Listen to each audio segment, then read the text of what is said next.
When responding to an emergency, the first vital step to take is to survey the scene.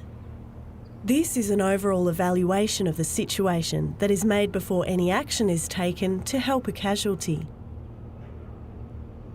After identifying an emergency situation and prior to making direct contact with the casualty, it is important to assess whether the scene is safe. Is there anything that may threaten your safety or that of the casualty, bystanders or others? Examples may include fallen power lines, fast-flowing water, fire, fumes, slippery surfaces, smoke or traffic. If it is safe to do so, remove the danger, such as broken glass from a motor vehicle accident.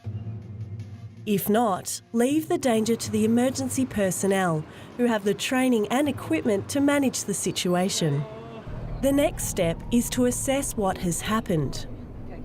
Look around the scene and ask questions of the casualty if possible and appropriate. Also, question any bystanders, friends or family of the casualty about the current situation. The next step is to determine how many casualties exist.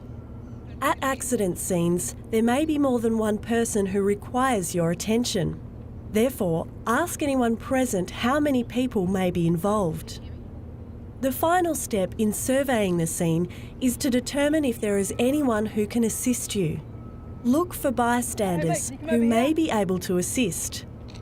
A bystander who knows the casualty may know of any relevant medical history.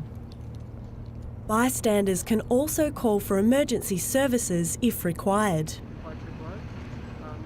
If you are the only person present, shout for help.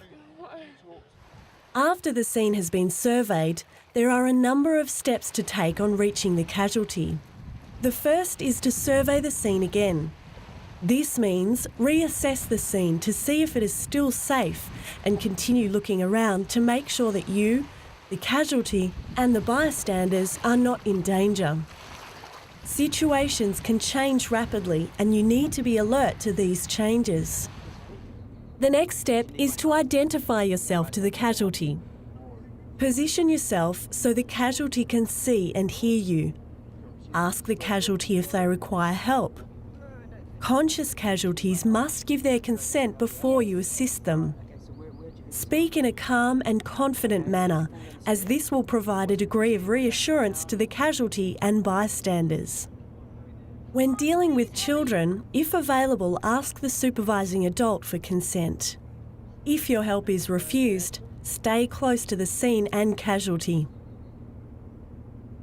If the casualty gives their consent for you to assist, the next step is to determine whether or not to move the casualty. As a general rule, a casualty should not be moved unless there is an immediate danger that cannot be controlled.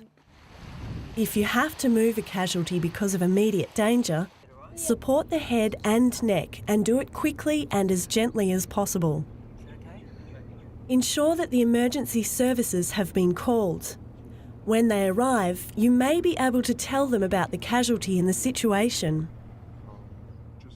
When responding to emergencies, the first step is to survey the scene. Ask yourself, is the scene safe? What has actually happened? How many casualties are there? And is there anyone that can assist me?